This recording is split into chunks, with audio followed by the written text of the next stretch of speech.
വർക്ക്ഷോപ്പിലെ വണ്ടിയാണ്. ഇദ്ദേഹം എവിടെയാണ് വർക്ക് ചെയ്യുന്നത്? എവിടെയാണ്? വർക്ക്ഷോപ്പിലാണോ? ആ, വർക്ക്ഷോപ്പിലെ വണ്ടി ഇദ്ദേഹം കൊണ്ടുവന്നു. ഈ വാഹനം ഓടിക്കുന്ന സമയത്ത് ലൈസൻസ് ഉണ്ടോ? ഓൺലൈനായിട്ട് കാണിക്കുക. എത്ര വയസ്സായി? 24 വയസ്സായി. 24 വയസ്സായ ഒരു വ്യക്തി ഇപ്പോൾ 18 വയസ്സിൽ ഇദ്ദേഹം ലൈസൻസ് എടുത്തിട്ടുണ്ടാവും. 18 വയസ്സിലെടുത്ത ലൈസൻസ് ഇദ്ദേഹം 24 വയസ്സ് ആയ ഒരു വ്യക്തി. ഇദ്ദേഹത്തിന് നിയമവശങ്ങളെക്കുറിച്ചുള്ള ഒരു അവബോധം കൃത്യമായിട്ട് ഇദ്ദേഹത്തിന് ഉണ്ടാവുമല്ലോ?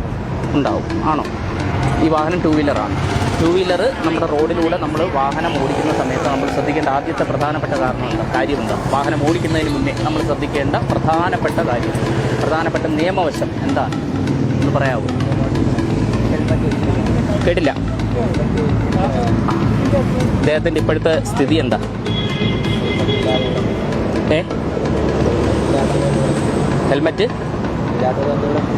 ഹെൽമെറ്റ് ഇല്ലാത്തതുകൊണ്ട് പിടിച്ചു നിർത്തിയിരിക്കുന്നു അല്ലേ? ഈ ഹെൽമെറ്റ് ഇല്ലാതെ വാഹനം ഓടിക്കുമ്പോൾ ഉണ്ടാകുന്ന ഗുരുതര പ്രശ്നങ്ങൾ എന്തൊക്കെയാണെന്നുള്ളത് അറിയൂ? അതാദ്യം മനസ്സിലാക്കുക. നമ്മുടെ ഈ ഹെഡ് ഉണ്ടല്ലോ, തല ഓൾമോസ്റ്റ് സ്പെറിക്കൽ ഷേപ്പാണ്. ഈ സ്പെറിക്കൽ ഷേപ്പിലുള്ള ഈ ഹെഡ് എന്ന് പറയുന്നത് നമ്മൾ വാഹനം ഓടിക്കുന്ന സമയത്ത് എന്തെങ്കിലും ഒരു സാഹചര്യത്തിൽ നമ്മളൊന്ന് വീഴുന്നു എന്ന് വിചാരിക്കുക. അത് മറ്റൊരു വണ്ടി തട്ടിയതായിക്കോട്ടെ, അല്ലെങ്കിൽ നമ്മുടെ വാഹനം ഓടിക്കുമ്പോൾ നമ്മുടെ ബാലൻസ് തട്ടിയിട്ടായിക്കോട്ടെ, അങ്ങനെ ഏതെങ്കിലും ഒരു സാഹചര്യത്തിൽ നമ്മൾ വീഴുന്നു എന്ന് വിചാരിക്കുക. നമ്മൾ വീഴുന്ന സമയത്ത് ഏറ്റവും ആദ്യം തറയിൽ തട്ടുന്നത് നമ്മുടെ ഈ ഹെഡായിരിക്കും, തലഭാഗമായിരിക്കും ഏറ്റവും ആദ്യം തട്ടുന്നത്. ഈ തല റോഡിൽ തട്ടുമ്പോൾ തന്നെ കിട്ടുന്ന ഇമ്പാക്റ്റ്, ആഘാതം എന്ന് പറയുന്നത് ഏതെങ്കിലും ഒരു പോയിന്റിൽ മാത്രമായിരിക്കും ആ ഇമ്പാക്റ്റ് ഏൽക്കുന്നത്, ആഘാതം ഏൽക്കുന്നത് ഒരു പോയിന്റ്. ആ ഒരു പോയിന്റിൽ കിട്ടുന്ന ഇമ്പാക്റ്റ് എന്ന് പറയുന്നത് നമ്മളെ ചിരിക്കാനും ചിന്തിപ്പിക്കാനും കാണാനും പ്രവൃത്തികൾ ചെയ്യാനും ഒക്കെ നമ്മളെ സഹായിക്കുന്ന ശരീരത്തിൽ ഏറ്റവും ഇമ്പോർട്ടൻ്റ് ആയിട്ടുള്ളൊരു പാർട്ടുണ്ട്. ഏതാണെന്നറിയോ പാർട്ട്? നമ്മളെ ചിരിക്കാനും ചിന്തിപ്പിക്കാനും കരയാനും പ്രവൃത്തികൾ ചെയ്യാനും ഒക്കെ നമ്മളെ സഹായിക്കുന്ന നമ്മുടെ ശരീരത്തിലെ ഏറ്റവും പ്രധാനപ്പെട്ട ഒരു ബോഡി പാർട്ട്, ശരീരത്തിലെ അവയവം ഏതാണ്? തലച്ചോറ്, ബ്രെയിൻ. അതെവിടെ ഇരിക്കുന്നു? തലയിൽ. അത് അത്രയും പ്രധാനപ്പെട്ടതായതുകൊണ്ട് തന്നെ ഏറ്റവും ടോപ്പ് മോസ്റ്റ് ലെവലിൽ വെച്ചിട്ടുണ്ട്. അതിനെ പ്രൊട്ടക്റ്റ് ചെയ്തുകൊണ്ട് ഒരു പ്രൊട്ടക്റ്റീവ് ഷീൽഡുണ്ട്, സ്കള്ള് അല്ലേ? നമ്മുടെ തലയിൽ ഏറ്റവും കട്ടിയായിട്ടുള്ള ഒരു ഭാഗം. തറയിൽ മുട്ടുന്ന സമയത്ത് ഏറ്റവും ആദ്യം തട്ടുന്നത് സ്കള്ളിലായിരിക്കും. ഈ സ്കള്ളിൻ്റെ ഉള്ളിൽ ബ്രെയിനിനെ വെച്ചിട്ടുണ്ട്. ഈ ബ്രെയിൻ വന്ന് സ്കള്ളിലിടിക്കുന്ന സമയത്ത് എന്ത് പറ്റും? ബ്രെയിൻ തകർന്നു പോകും.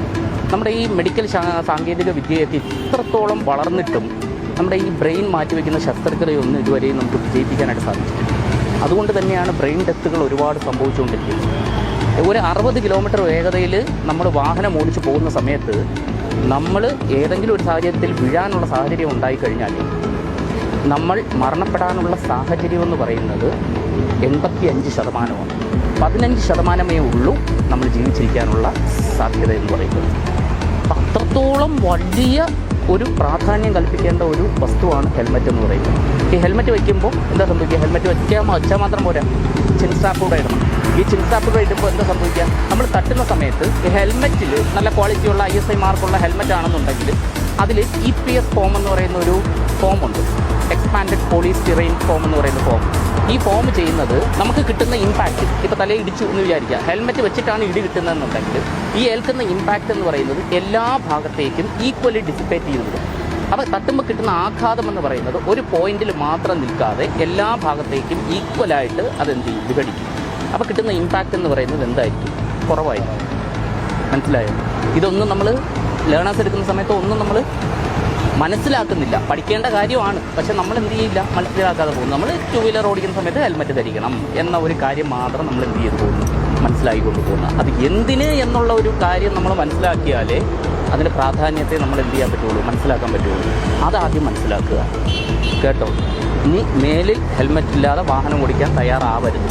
ഹെൽമെറ്റ് ഇല്ലെങ്കിൽ നമ്മൾ പബ്ലിക് ട്രാൻസ്പോർട്ടേഷൻ സിസ്റ്റം ഉപയോഗിക്കുക, അതുവഴി വാഹനം ഓടിക്കുക. അതുപോലെ 4 വീലർ കാർ ഓടിക്കാനുള്ള ലൈസൻസ് ഉണ്ടോ? കാർ ഓടിക്കുന്ന സമയത്ത് സീറ്റിലിരുന്ന സീറ്റ് ബെൽറ്റ് ആദ്യം ധരിക്കുക. അത് വാഹനത്തിൽ നിന്ന് സഞ്ചരിക്കുന്ന എല്ലാ വ്യക്തികളും ഉറപ്പായിട്ട് സീറ്റ് ബെൽറ്റ് ധരിച്ചിരിക്കണം. ഇതിൻ്റെ ആ സീറ്റ് ബെൽറ്റ് ധരിക്കുമ്പോൾ ഉള്ള ഒരു സാഹചര്യവും എന്താണ്?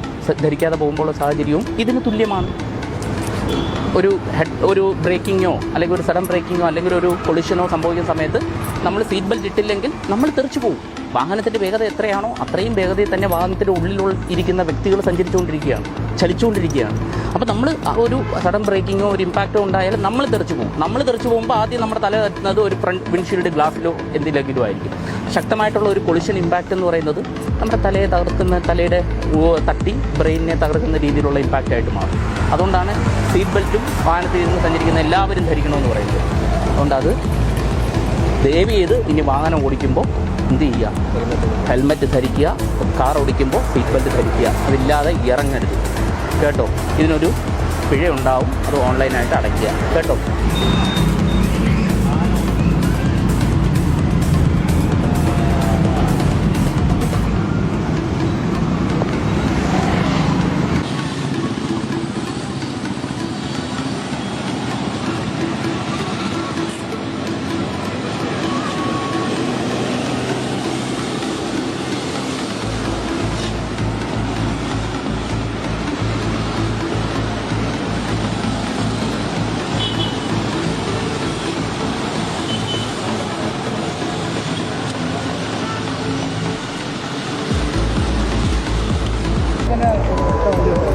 പിന്നെ ഈ 167 എന്ന് പറയുന്നത് ഒന്നുമല്ല. 400 ഒരു കണക്കിൽ 1 സെക്കൻഡ് കൊണ്ട് 60 കിലോമീറ്റർ വേഗത വരുന്ന വണ്ടി 17 മീറ്റർ പോകും 1 സെക്കൻഡിൽ.